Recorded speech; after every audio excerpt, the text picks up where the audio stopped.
करके क्या करेंगे? हाँ, सीता जी ने कहा सारे संसार की भक्ति दे देती हूँ, मैं स्वयं भक्ति स्वरूपा हूँ। केवट ने कहा मुझे भक्ति भी नहीं चाहिए। लक्ष्मण जी ने कहा भैया वैराग्य ले लो, समग्र सृष्टि का वैराग्य तुम्हें देता हूँ। केवट ने कहा मुझे वैराग्य भी नहीं चाहिए, ना ज्ञान चाहिए, ना भक्ति चाहिए, ना वैराग्य चाहिए, कुछ भी नहीं चाहिए। गोस्वामी जी संकेत करते हैं बहुत कीन्ही प्रभु लखन सिय, प्रभु लखन सिय तीनों ने बहुत कीन्ही प्रभु लखन सिय, नहीं कछु केवटले। और तब विदा कीन्ही करुणायतन, भगति विमल वर दे। बिना मांगे विमल भक्ति का वरदान दे करके भगवान ने विदा किया। और वैसे भी एक बात बताऊं मैं आपको, ये जो वैष्णव भक्त होते हैं, सच्चे वैष्णव भक्त भगवान के, ये तो भगवान से भी कुछ नहीं मांगते। इसी तरह जो कभी किसी से कुछ ना मांगे वही सच्चा वैष्णव है। सच्चे वैष्णव भक्त की पहचान है वो भगवान से भी कुछ नहीं मांगते। हमारे यहाँ एक संत हुए दादू, उनका नाम था दादू, बड़े अच्छे संत थे दादू। दादू जी अपने घर के बाहर बैठे थे, भजन कर रहे थे। अचानक भगवान प्रकट हो गए। दादू जी ने देखा, दादू जी ने पूछा आप कौन है? भगवान ने कहा कि मैं भगवान हूँ। दादू जी ने कहा तो क्यों आए भैया, हमने तो आपको बुलाया नहीं। सोचो, सारा संसार भगवान के पीछे भागता है और भगवान संतों के पीछे भागते हैं। क्यों? संतों के पास एक फार्मूला होता है। गोस्वामी जी ने मानस में एक बड़ी बढ़िया बात लिखी, पढ़ने में बड़ा बढ़िया लगता है, सुनने में भी बड़ा अच्छा लगता है, कहने में भी बड़ा अच्छा लगता है, कोई बताता है तो भी बड़ा अच्छा लगता है, जानते सब है, लेकिन जीवन में उतारता कोई नहीं। सुंदरकांड की चौपाई है। सुंदरकांड सब लोग पढ़े ना? हाँ, नहीं पढ़े होंगे तो सुनने तो जरूर होंगे। भगवान की एक मान्यता है, भगवान की एक फिलॉसफी है, भगवान का एक दर्शन है। क्या भगवान कहते हैं? भगवान से पूछा किसी ने आपको कैसे पाया जा सकता है? तो भगवान कहते हैं अरे निर्मल मन जन सो मोहि पावा, सो मोहि पावा, मोहि कपट छल तीव्र भावा, मोहि कपट छल तीव्र भावा, मोहि कपट छल तीव्र भावा, निर्मल मन, निर्मल मन, निर्मल मन।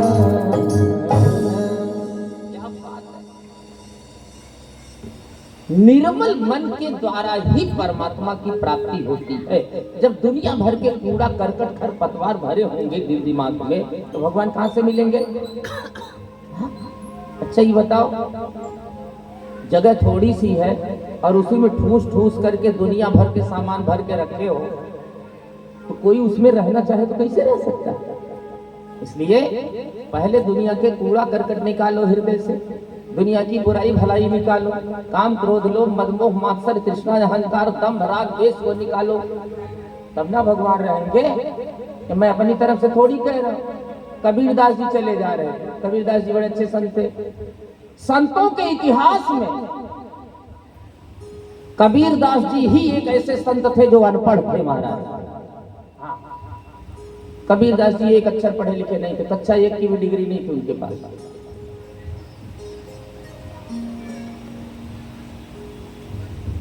कबीरदास जी जा रहे थे, एक बड़े दिव्य पुरुष पीछे पीछे उनके जा रहे हैं। थोड़ा शांति बनाएं, हलचल कम करें सीताराम। मात्र 15 मिनट का समय हम और लेंगे आपका, उसके बाद हम आगे बढ़ेंगे। हम पकड़ा देंगे माइक माता जी को, फिर माता जी अपना जो रहेगा बताएंगे आपको। हाँ,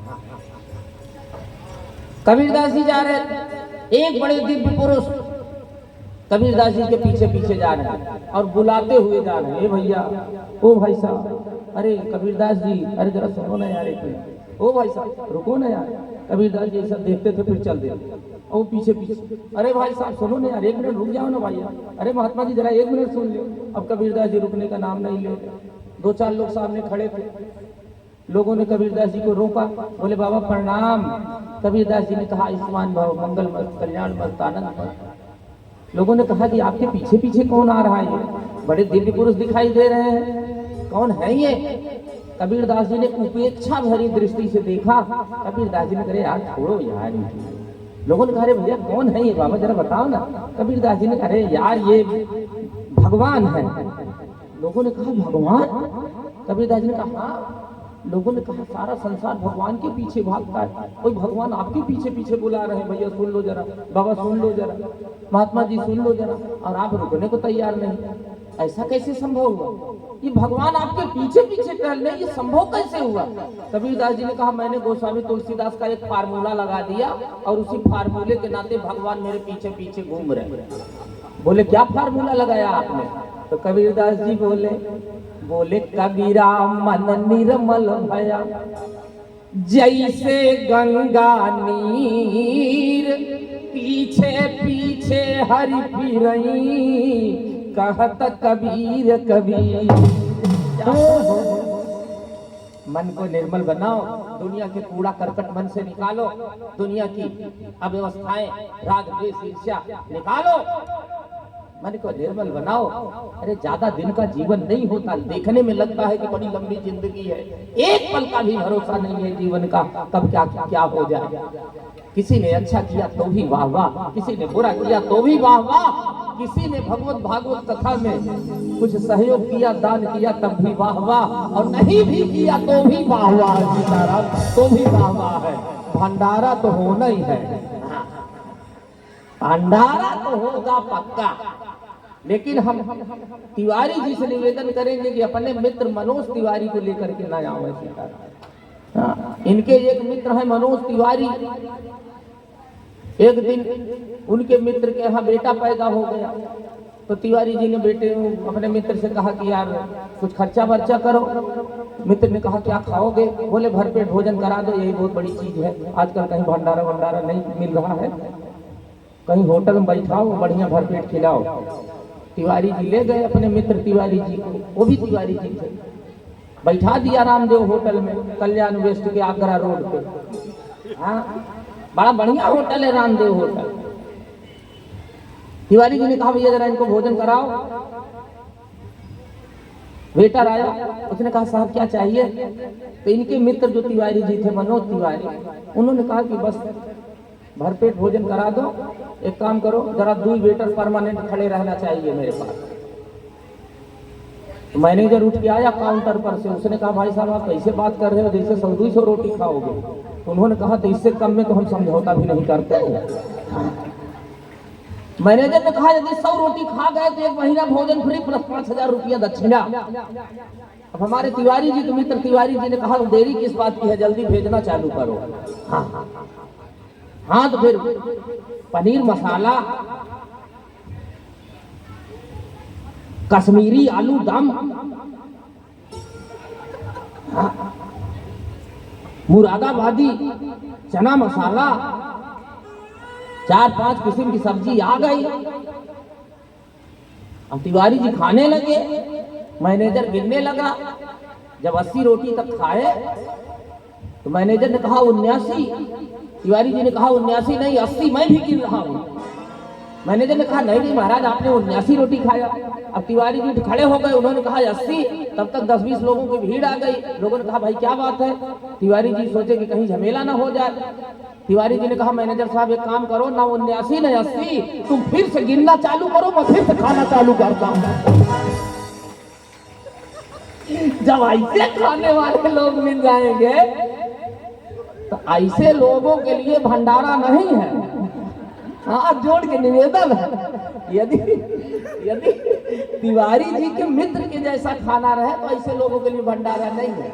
हाँ, आइए तो प्यार से, कल कथा का विसर्जन दिवस होगा, परसों माता की चौकी होगी, उसके बाद भंडारा तो होगा ही, चाहे जितना खाएं आप। ये तो बस ऐसे ही हंसने के लिए बातें मैं कह देता हूँ। हंसने से थोड़ा क्या होता है, दिल दिमाग फ्रेश हो जाता है, कथा में मन लगता है, इसलिए हंसने की बात कह दिया मैंने।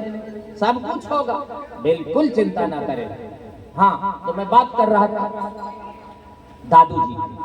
सच्चे वैष्णव भक्त भगवान से भी कभी कुछ नहीं मांगते, वो तो अपना सर्वस्व सब कुछ भगवान का ही मानते हैं सीताराम, वो भगवान से नहीं मांगते। दादू जी बैठे थे, घर के सामने बैठे भजन कर रहे थे, अचानक भगवान प्रकट हो गए। बच्चों को बैठाइए जरा, शांत करिए, बोलो आनंद कंद भगवान की। बैठ जा बेटा। हो, भगवान आ गए। दादू जी ने आंख खोला, पूछा आप कौन? भगवान ने कहा मैं भगवान हूँ। दादू जी ने कहा मैंने तो आपको बुलाया नहीं, आप क्यों आए?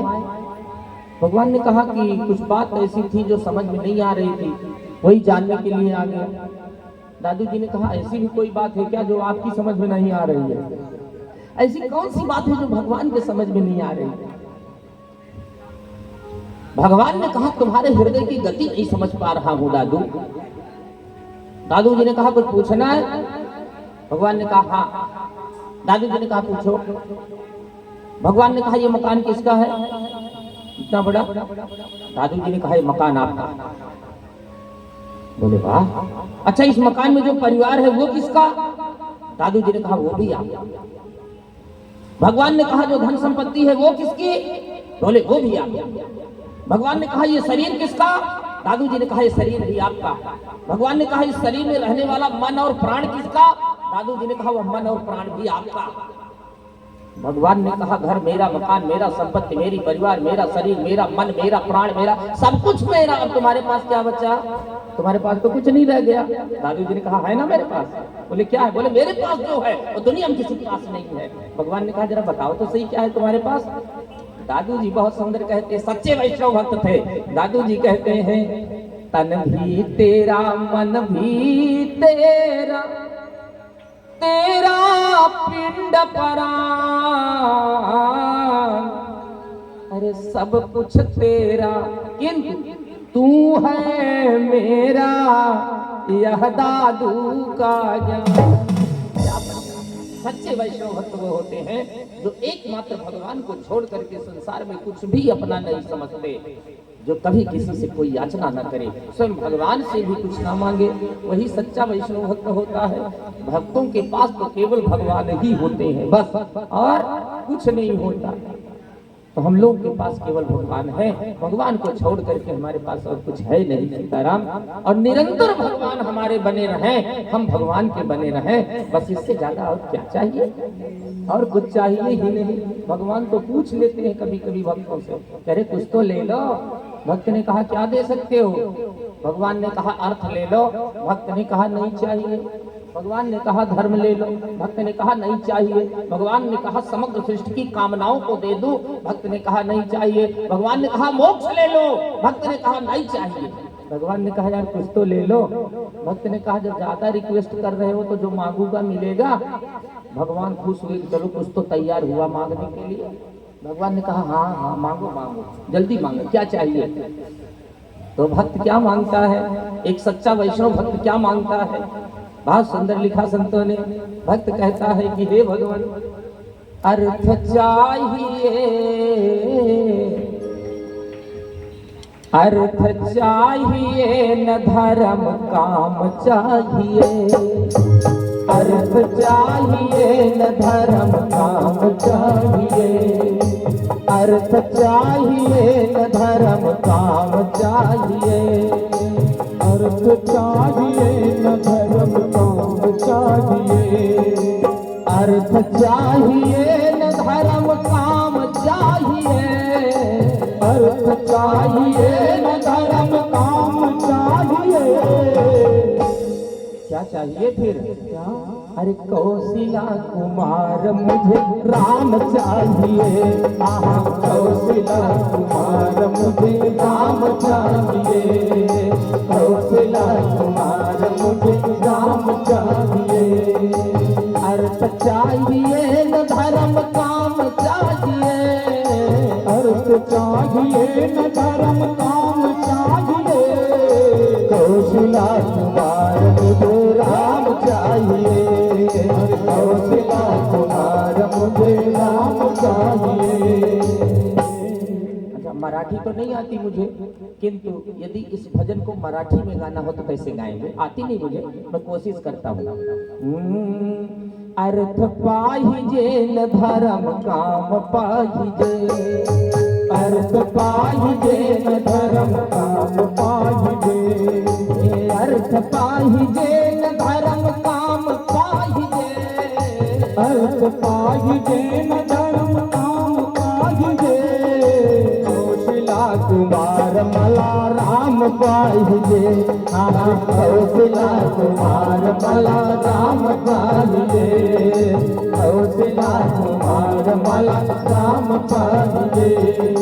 मोक्ष पाहिजे न स्वर्ग धाम पाहिजे, मोक्ष पाहिजे न स्वर्ग धाम पाहिजे, कौशिला कुमार मला राम पाहिजे, आहा कौशिला कुमार मला राम पाहिजे, कौशिला कुमार मला राम पाहिजे। भक्तों के धन तो एकमात्र भगवान है, हमें कुछ भी नहीं चाहिए, हमें सांसारिक कामनाएं नहीं है भगवत प्रेमियों। हम तो बस ये चाहते हैं कि हमारे जीवन में भगवान की उपस्थिति बनी रहे, भगवान हमारे रहे, हम भगवान के रहे।